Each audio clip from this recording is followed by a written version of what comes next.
Guys, I want to welcome you to another episode of the Advisory Board Podcast, where we go out and find the best experts in the industry to share their knowledge and experience with you so you can build responsible, strong franchise brands. And that's why I've got Gary DeJesus with me today. If you don't know this guy, you should. He's been helping to build brands in and out of franchising for over 31 years now. Had a great career, about 18 years at Procter Gamble. If you want to know how to build brands, that's the place to study. And he's taken that information, that experience, and he's kind of infused it into the franchise community at STG. A lot of you guys know them. He helped CycleBar build their brand out. Just kind of a wizard of branding. He's the founder CEO of GDJ Branding.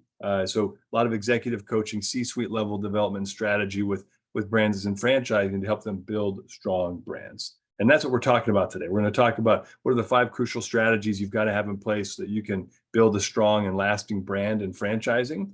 And Gary, welcome to the show, and tell us a little bit more about you. Tell us a little bit about what you do, and then we'll jump right into that topic.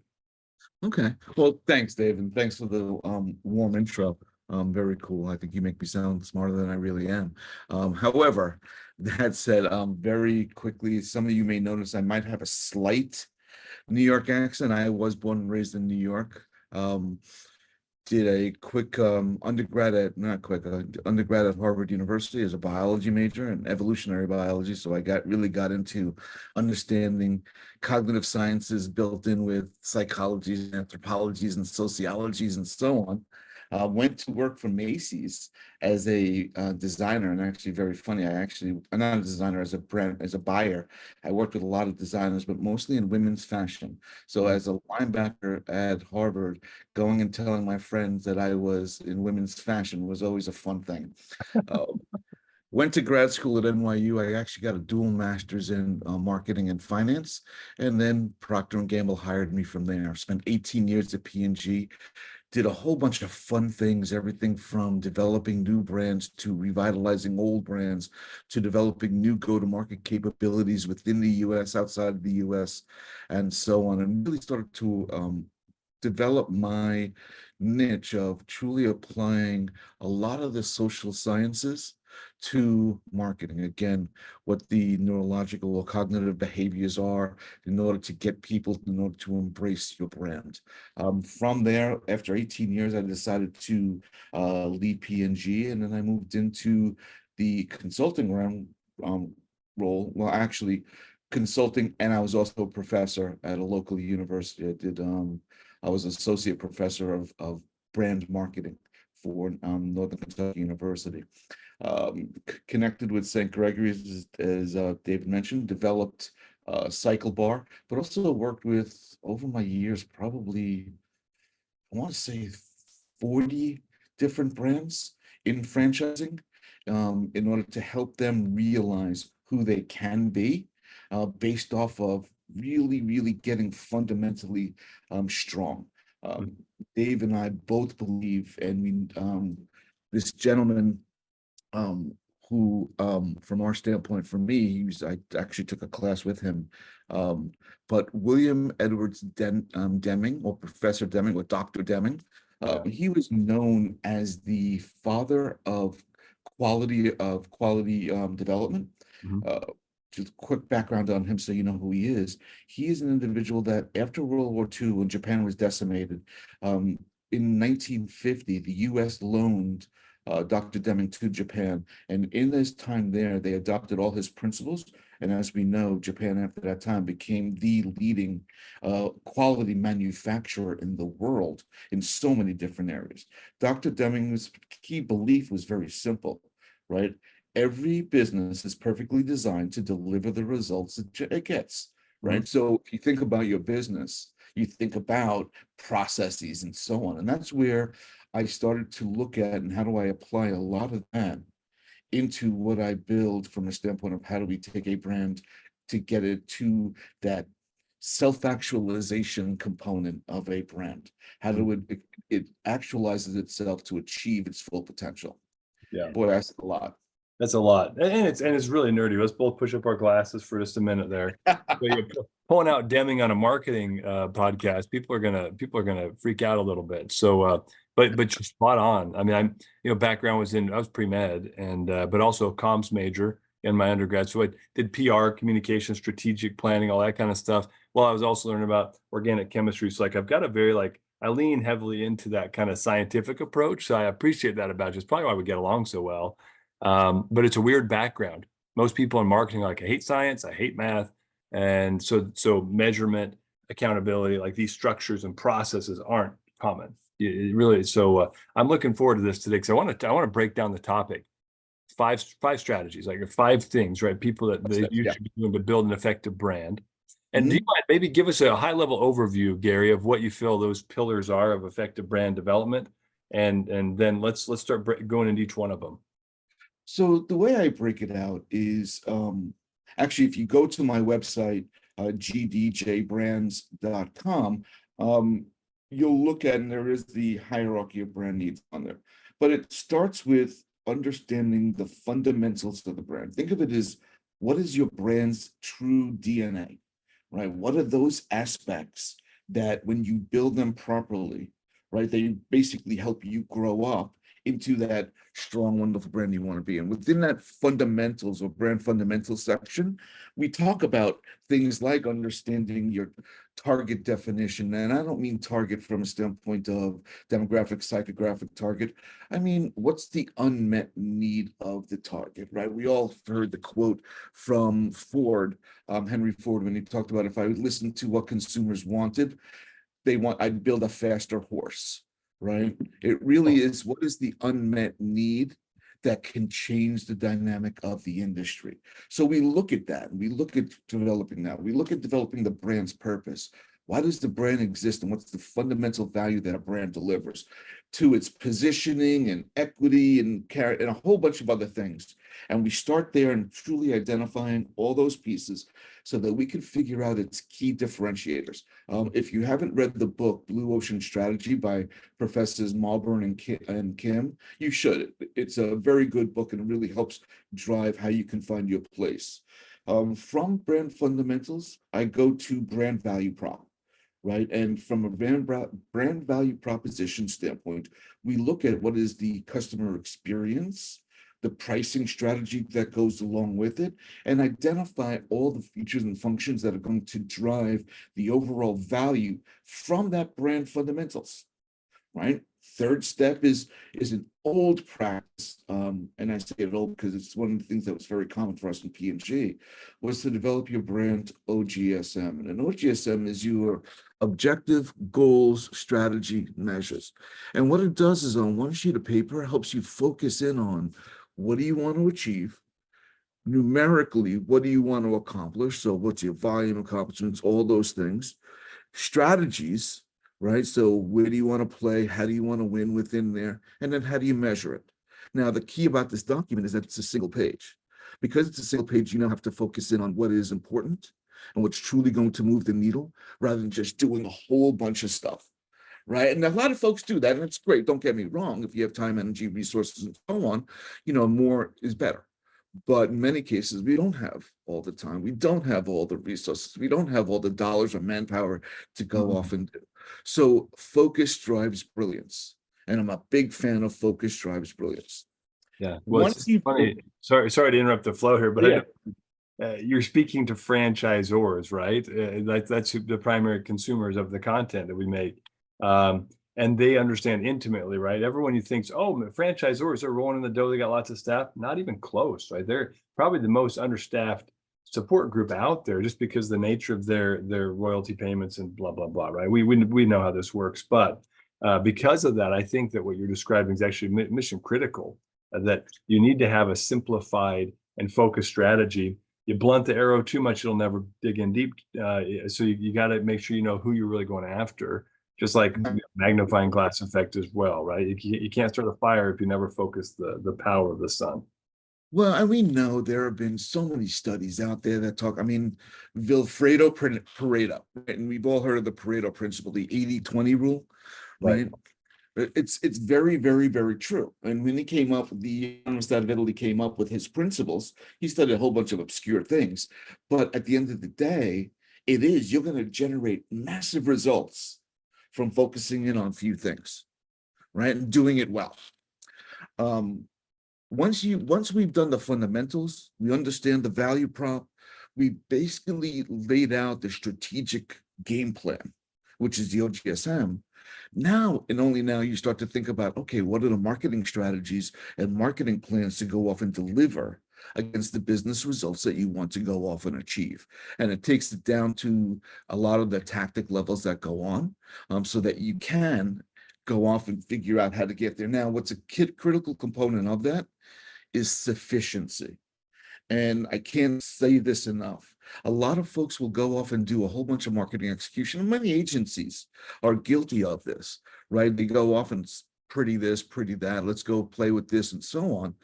But when you add them up from a standpoint of what they're going to do from an acquisition standpoint, how much awareness, how much clicks, all those things, and how it acquires, and then the conversion, they rarely meet the needs of the business, right? They don't add up from a mathematics standpoint to deliver the results you get. So at P&G, one of the things that I always stress to the brand managers that reported to me or whomever is when I look at your marketing plans, I want to see the math.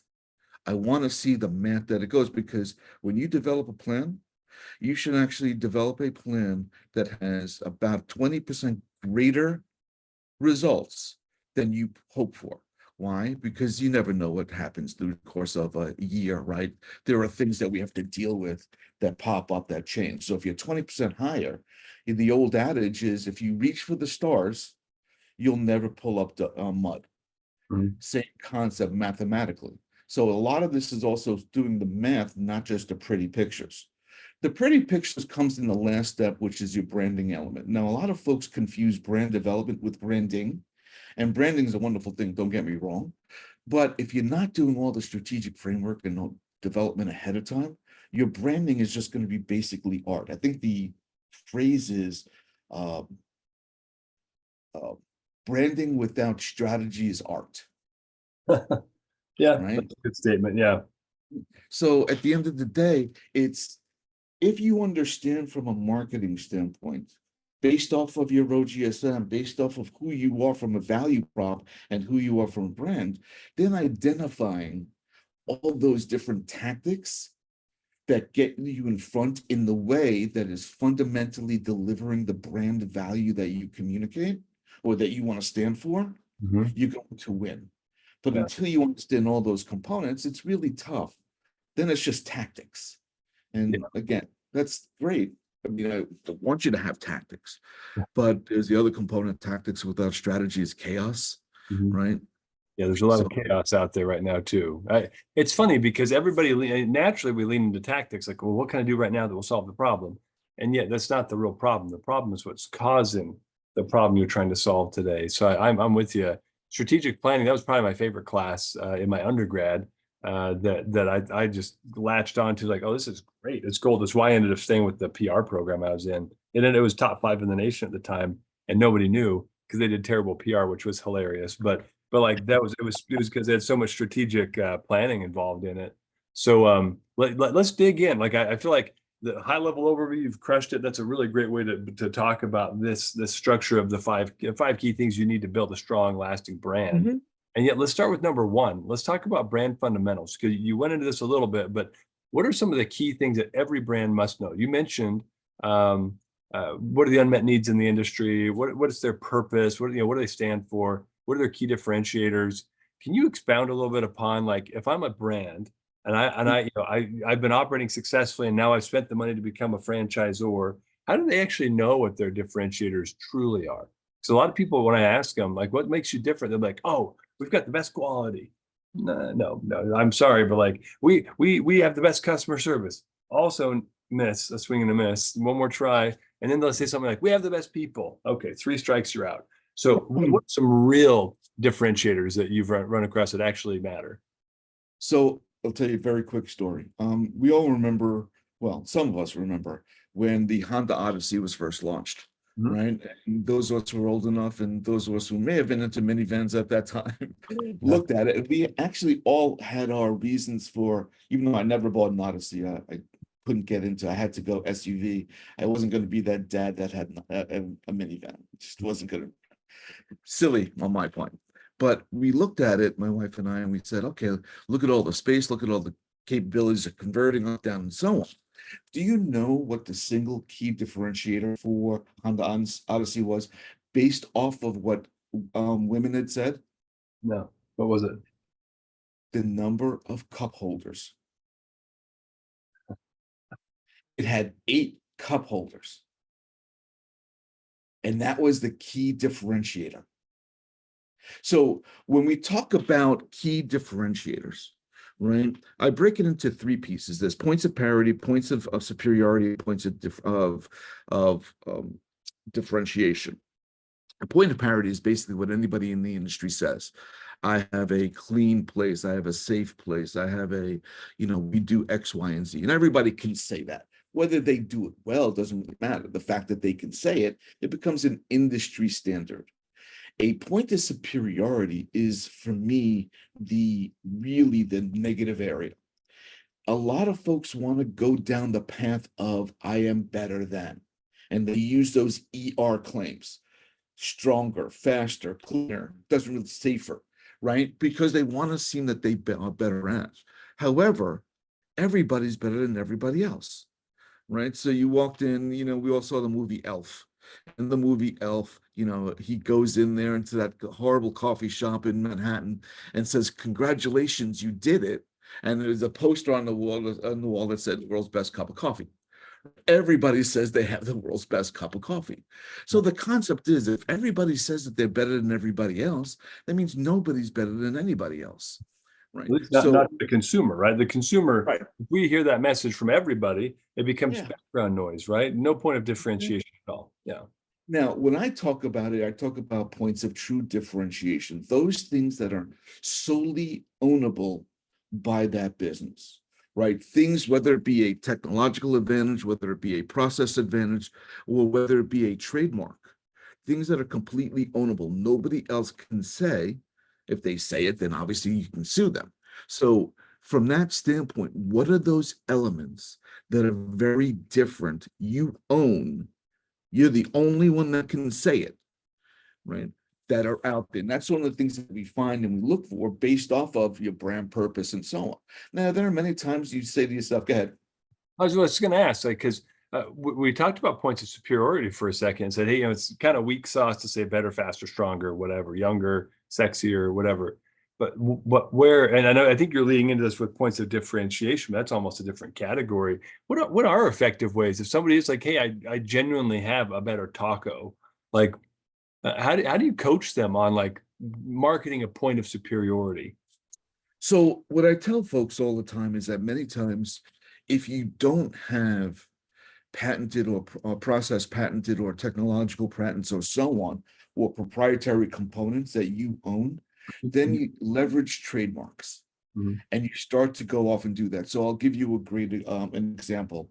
When I developed CycleBar, in CycleBar, we called our instructors Cycle Stars. Why? Because there are so many instructors out there. They all learn how to go and do something on a cadence, right, on a certain beat and so on. Now there's a flair that they bring too, but by creating a Cycle Star and then hyping up Cycle Stars and actually making them be this key focus area from a communication and talking about the story, what makes a Cycle Star special, you've done 2 things. Number one, we've had a lot of instructors who wanted to become Cycle Stars, right? They want, because it's something that is really, really cool. But number 2, we had a lot of folks, a lot of our customers and new people that want to come in and they want to ride with this star. And they viewed them as being celebrities. So we created a celebrity nature, leveraging a trademark to go off and drive and change the category from being, instructors to pros. And that's a simple component. Right now, there's ways you have to tell stories behind it and so on. But leveraging trademarks is something that is ownable. Nobody else can use that trademark. Yeah. Right. So that's one way I go do. But I also, many times, I think one of the bigger issues is, for whatever reason it is, maybe it's humility, right, or so on, or maybe we just overlook certain things. I help them dig into a lot of what they go off and do, and realize people aren't talking about this. So why don't you? Mhm. You're doing it right now. I tell the story of on Folgers.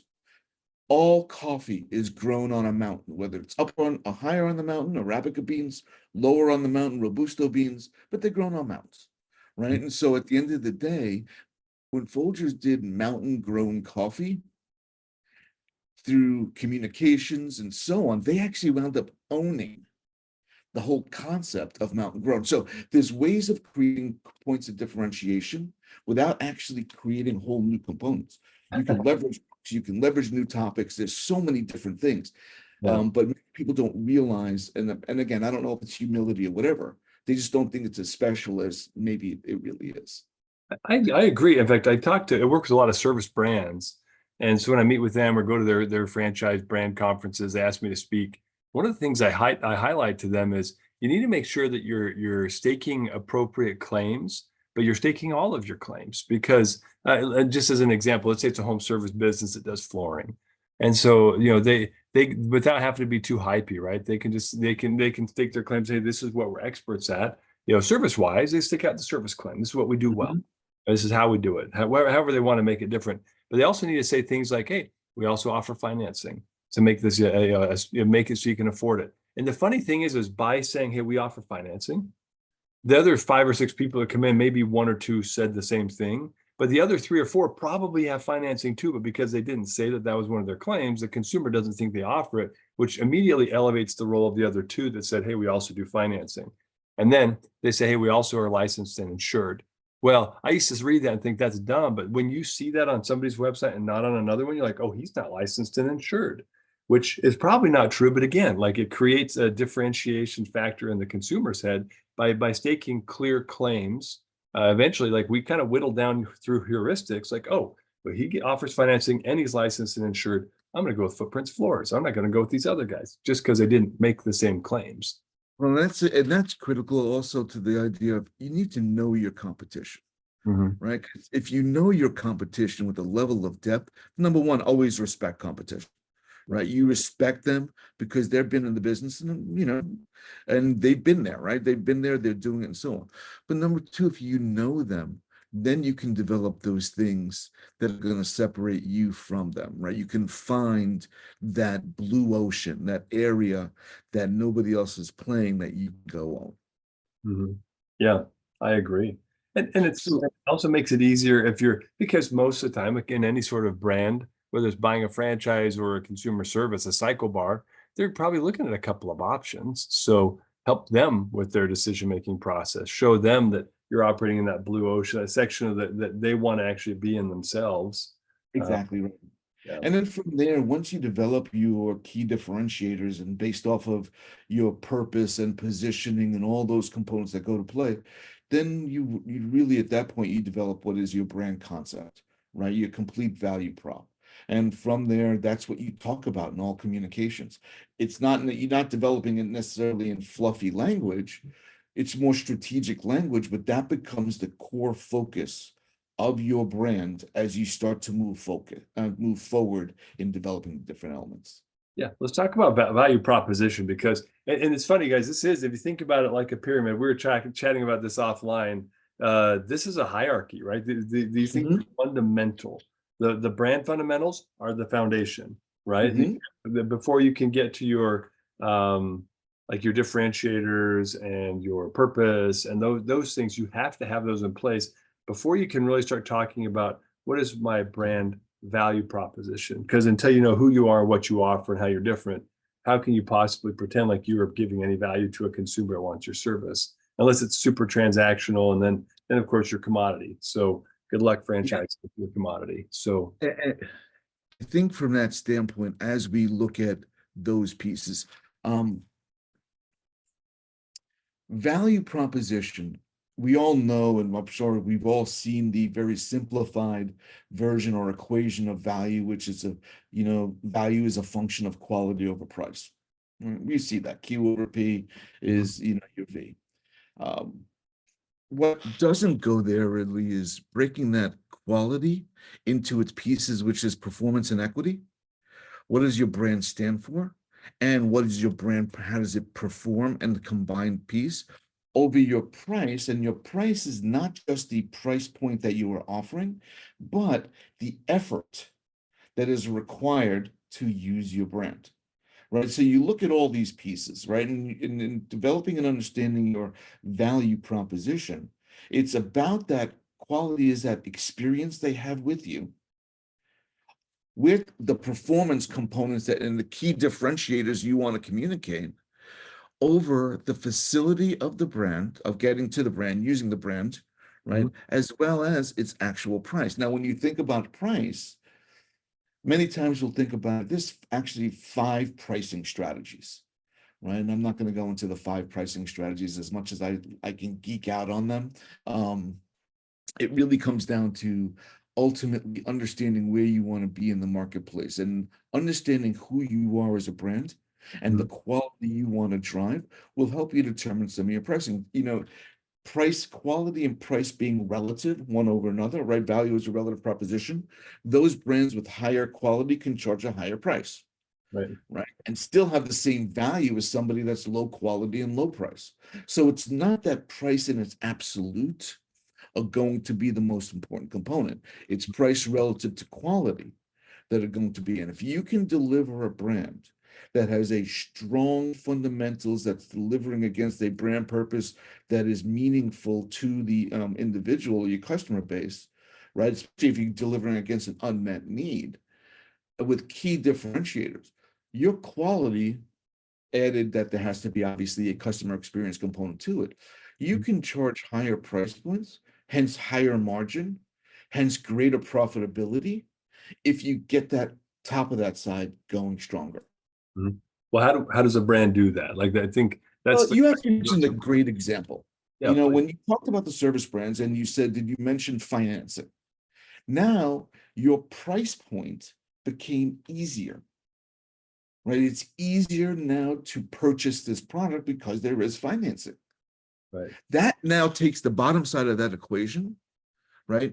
And it reduces the price technically because you just made it easy to find, easy to go do, and so on. Conversely, you take the other side of that coin and you talk about the overall experience and everything that consumer is going to see, face, touch, smell, whatever.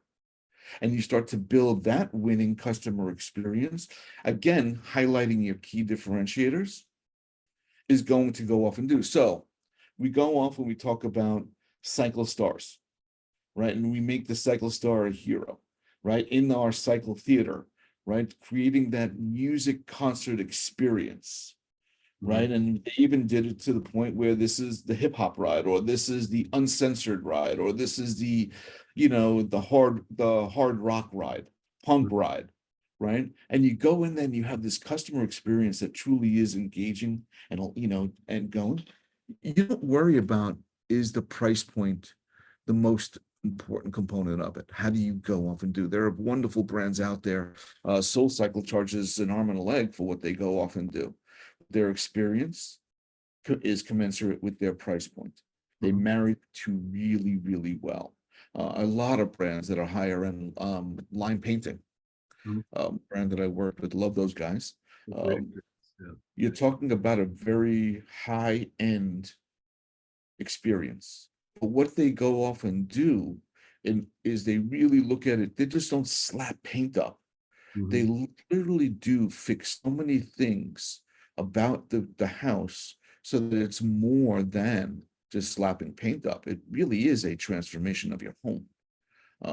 And hence you can charge more for it. So there's so many components from that standpoint. If you are going above function to a greater experience, driving an emotion, your quality is going to be significantly higher and you can charge more. Yeah, and let's talk about that journey, that customer experience, because a lot of people are like, okay, they think about what's in the home. I give a quote, this is my customer service, but they're missing the journey, right? So how do you see, where are some of the key waypoints in the customer journey where that value proposition has to be consistently high if you want to maintain a high price point? So many industries are different, right? And what the journey is going to be. But first and foremost, it starts with the external communication, right? So you're going and you're doing a Google ad or a social ad or so on. And what are you communicating? And is that communication rich enough to deliver some aspects of the experience you want, right? So quality of the, I'm assuming you want to communicate quality, right? The quality of the imagery, the quality of the communications, and so on. Is it something that is delivering from a video standpoint, tremendous imagery that spokes an experience, or something that just communicates a function? So it starts there. Then it goes into, we're going to call it the first contact. And the first contact is typically, I always call that the, in CPG terms or consumer products goods, they'll call it the moment of truth, right? When they see it on the shelf, that's the first moment of truth, right? They see it on the shelf, they pick it and look at it. Well, what's the first thing you see in many brands, in franchises? It's going to be the website. Yeah. Right? So that's your first moment of truth. Have you truly thought through your website and deliver a user experience that truly does drive against what you want to go off and deliver from a quality or customer experience? Not just the navigation components, but the amount of information that's going to separate you. Or are you just basically a transaction hub? Yeah. And I've seen so many So, transactions. you let me share an example of this too. So Boar's Head, not a franchise, but they have purveyorships, which is very similar to a license or a franchise model. But if you go to their homepage, it is, it's black with like gold text, and like it feels more sophisticated than you go to my site, and it's a tech site, right? So it's like white and clean, and there's content, but it's like it's a totally different vibe and feel when you go to their site, because that is the brand they're trying to say, hey, we've been around for 100+ years. We know what we're doing. We're established. We're also classy. Like there's something about their site when you go to it, you're like, oh, that's a different experience, but it's very different from the whitewash backgrounds that you're seeing from most common web dev, and it's on purpose. It gives you an experience that's different. Yeah. I smile because the CEO of Boar's Head's a good friend of mine. Oh, And okay. he actually was my mentee at P&G. So Carlos, great guy. And he's done a great job taking Boar's Head from what it was to where it is today. And I had a conversation with him a couple of weeks ago, and really happy for the direction that he's even going to take that further. But you're right, it is about the total experience and taking that experience even higher. They're doing actually a whole bunch of kiosks or small setups within stores, so that the experience, because you go to the deli counter, it's horrible, right? Yeah. It's not a fun experience, Yeah. but changing the experience to add all those components. So yeah, it's a great example, Boar's Head. But it really does come to that point of looking at every single touch point that you have with your consumer slash customer, and making sure that it's delivering against the brand or the brand fundamentals, right? If you are going to be a brand that focuses in on teaching people, or is your website that is focused against teaching people, right? My website, gdjbrands.com, I really like to teach people. One of my favorite things was actually being that associate professor. If it wasn't for the fact that I hated grading. Grading is like the worst experience in the world, but it's a lot of information, and you get to learn a lot of different components. That's what I want to be. That's who I am from that standpoint of. But all plays together based on who you are from a fundamental standpoint, to deliver against who you want to be from a value standpoint. Yeah, I love that. And waypoints. So we talked about first. I love like Google's Zero Moment of Truth white paper they published like a decade ago now. It's like old news, but still super foundational to this process of consumers' first experiences are not with you as a human; it's with your digital properties. So ad copy, their first conversation with the team, right? If we hustle through this, just so people are thinking, where else do I have to ensure that I keep my value proposition, that I provide the value, that I keep my brand promise? Initial conversations, if you're going into homes, in-home estimates, if you're given a proposal, the proposal process, if you're then delivering service, then it's in that. So how does the service delivery team show up? And then at the end, you mentioned line painting. I love Nick and their team, but like at the end of their service delivery, they'll stop by the house with a key lime pie. Freaking awesome, right? Like it doesn't take that much time. It doesn't cost that much. but it does No, take time and it does cost something. And the homeowners, they recognize that and they love that. Even if they're gluten intolerant, they can't eat it, or dairy, right? Like the fact that you showed up with a key lime pie at their house, that's pretty classy. And it's why they yes, work up market, right? With their brand. exactly right. And they realize that their brand is about making people happy, Mhm. right? It's being that joy brand, that happy brand. It's not about being the paint company. It's Mhm. about being joyful, happy, making people happy, getting people. And they have so many people that literally cry with tears of joy after they see the transformation of their home. That's just, you don't get better than that. Yeah, that doesn't pay a mortgage, but sure it keeps you waking up every morning, right? Exactly right. Yeah. Exactly. I love that. Okay, well, awesome. I just want to make sure made people think through the flow. And there's more actually, post-service delivery engagement. How do I keep offering value? How do I keep offering value? How do I ask for a referral because I've given so much value? How do I get a good review because I've given so much value?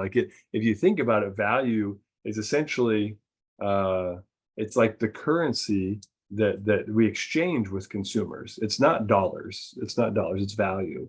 And you just have to figure out how to make sure that you're exchanging value because you're asking for them, you're asking for money, you're asking for a review, you're asking for referrals, you're asking for the next deal, down the road.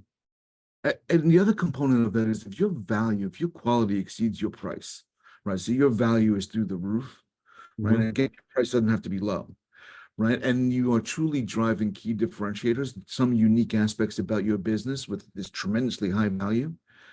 People are going to talk about you. We Mhm. talk about word of mouth and people throw that around as being something that naturally happens, and it doesn't. Only half the population actually just seeks to communicate about a product and or a service that they experienced. And even there, it's only, a certain type. Some people just forward stuff and so on. It's not true advocacy. When I talk about it, I talk about it from a standpoint of advocacy. And when you think about advocating, it is about pleading for. So what they go off and do, and any brand that does it right, gets people to want to become that advocate for that brand. Mhm. And it's the key component of this is that value prop. Yeah, I'm with you on that. Nobody's going to advocate for a brand they don't have passion about. And how do you create passion? I think you're describing it. The value far exceeds the price. The quality far exceeds the price. Yeah, that's the beautiful way of thinking about it. Yeah, it's funny because my last 8 years at P&G, I headed up global word of mouth. How do you systemically drive word of mouth among your brands? And there's so much cognitive science that goes into it. And so it's very much a passionate area for me. But if you think about it, advocacy is one of the most risky propositions there is.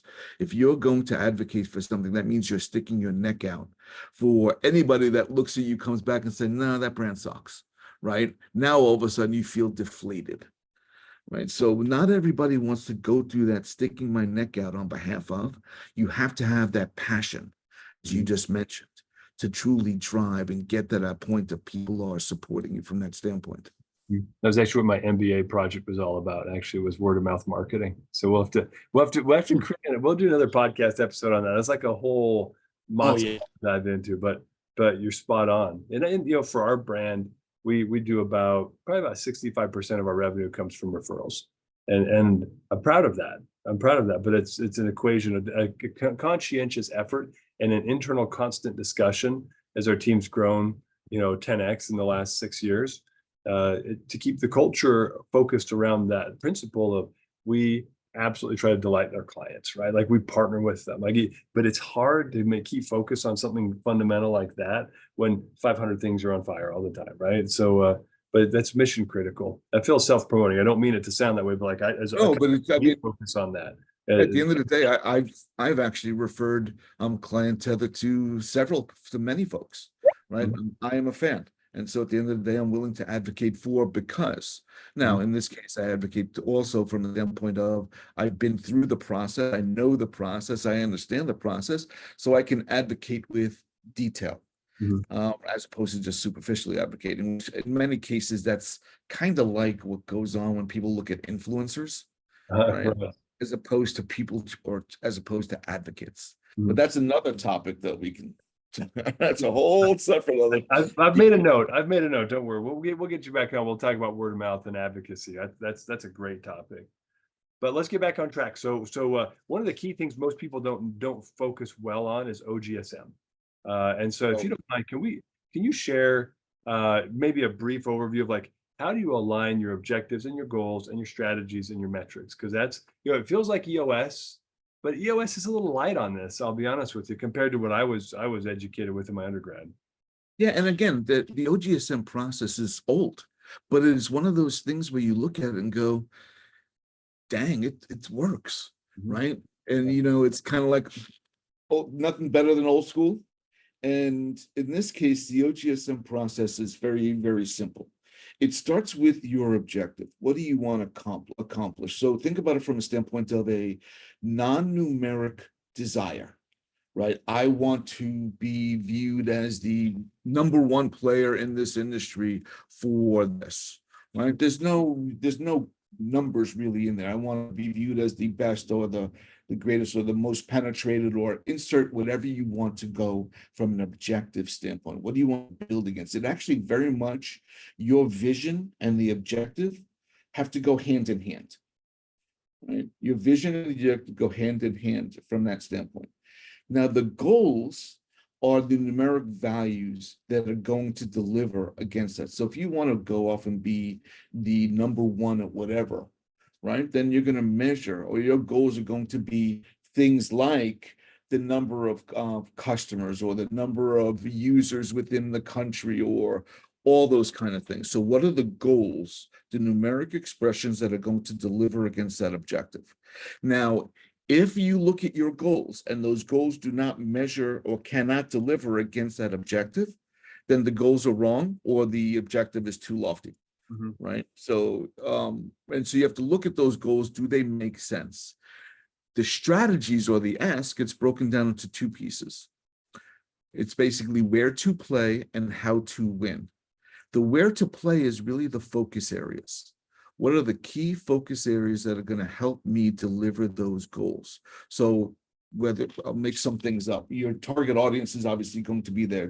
Does the size of the target audience make sense? Your pricing strategy is going to be in there. Are you charging enough or whatever in order to deliver those goals based on the size of the target audience? Your key elements within, are you a technology based, or is technology that's what's going to separate you, and is the technology readily available for you to go off and deliver those goals, right? So you look at the where to play as the key strategic areas. Now, sometimes you have to own those capabilities, but sometimes, like in technology, maybe you ally to those capabilities. I don't expect somebody to come off and develop their own version of a client tether. So let's go align with client tether, right? And leverage them to go off and do. Now, aligning to client tether can help me achieve my goals. Those are the kind of focused things that we talk about. The how to win are the strategic choices that we make from a standpoint of directionally, how do we want to deliver against our customer base? So if we want to truly deliver I'm trying to think of some that I've done. It may very well be that critical to delivering or communicating your message is going to be sampling, right? That's, in order to understand the experience, you have to sample the experience, right? That's will yield you the best results. Great. So that means in the how to win, some kind of sampling or some kind of in-market delivery of the product is going to be very important, right? If it is one, and technologically, how do you communicate or visualize that experience? Because it's the experience that's unique. So you look at those things that say, okay, how do I win against leveraging the key areas of focus? Does that deliver, is it sufficient enough to deliver numerically the goals that delivers my objective? Now, if the answer is no, either my strategies are not robust enough or my goals are too lofty, which is not going to deliver my objective. So think of it as a snake. I develop my objective, I have my goals, create the strategies, and then I look backwards. And if it doesn't deliver, I have to redo some of those components. Mhm. The last component is measures, Yeah. right? And I've added another piece. You have to have plans in there as well, but measures. And those measures are those things of everything is measurable. I push back on a lot of folks that say, particularly in marketing agencies or advertising agencies, that you can't measure this. Yes, you can. Right? There's so many new attribution models that are out there right now that it is measurable. Mhm. Okay. And Yeah. so you have to determine what are the critical measures that you're going to go off and have based on the strategies. How are you going to understand if the strategy is or is not working? And so the measures are very important. And then that's your OGSM. Mhm. And as a result of that, then you can actually develop key projects. What are the critical projects that are going to go off and deliver against the, whether it be the focus areas and or the how to win areas, right? And so that lends itself to a complete OGSM. And from that OGSM, then you can actually start to look at marketing plan strategies, blah, blah, blah. Yeah. Well, and I love, let's just talk about branding for a second, because that's because this is like the ultimate goal here is you're building, you get your OGSM, then you build your actual marketing strategies and plans. At the end of the day, the net result, the top of the pyramid is your brand, like the brand development. So Right. what do you see people like, what's the most common misconception you see with people about arriving at a true brand development? So I think first, brand development and branding, they're used interchangeably, right? And first and foremost, I jokingly tell people that branding is what you do to a cow's behind to let everybody know that you own the cow. But you didn't, it's not about whether or not that cow or whether you grass fed that cow or whether or not that cow was massaged or so on. Right. At the end of the day, you put your mark out there. And that's where it really comes to. It comes to what does your brand really stand for? And then are you communicating what your brand stands for? I've seen, and I've had so many people, not change that. I've seen so many people when you have conversations with them, and I've actually worked with folks that they now understand their brand. They go through the process, and then, like many folks, you step away from the business, as I do, right? And then a year later or a year and a half later, their branding, their communication is not communicating what the key essence of their business is. So it's that separation between branding and the brand development aspects, business building aspects, that where people many times, unfortunately, do not self-actualize, right? Do not get to that point where it's achieving or reaching its potential. Yeah. Yeah, and it's also not self-sustaining, right? It requires a founder to continue to breathe heavy life into it. And if that founder were to step aside, the branding would disappear, right? So it's Exactly. systems and processes, people, training, goals, objectives, core values, like all these things, I think ultimately result in a brand that can I, succeed. I would also tell you that the second thing is, I call it the sizzle versus the steak.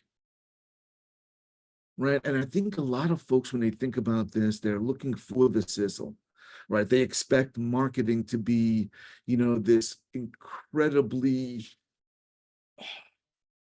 dazzling proposition, right? And many times in that sizzle, Mhm. you lose the brand, and the brand is the steak. So you have to be careful that is that sizzle, is that branding element that you're looking for, that fun or whatever engaging proposition that you're looking for, is that delivering against the brand and what the brand and the essence of the brand is. And I've seen too many brands lose the steak for the sizzle. Mhm. Yeah, it's a really good point. Yeah. Guys, well, Gary, this has been fantastic. We've covered a lot of content. We've talked about OGSM. We've talked about branding, right? Like how do you arrive at a solid brand? How do you develop a brand to separate the two topics? Value proposition. We've talked about the basic, like understanding the brand fundamentals, which are the foundation to everything you have to build upon.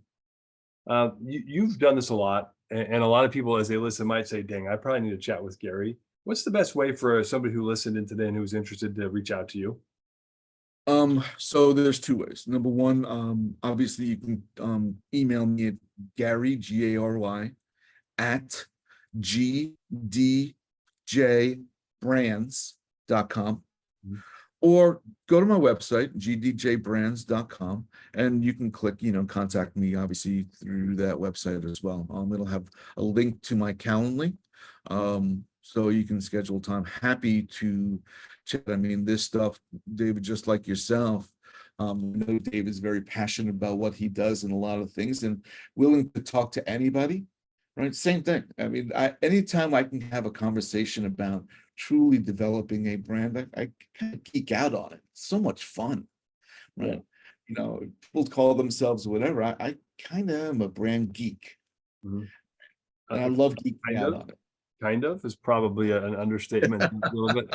It's one thing I appreciate about you, though, Gary. You're generous with your time, and you're willing to help. And when when that can become monetized, that's great. But you're willing to Yeah, help regardless, and I appreciate that about you.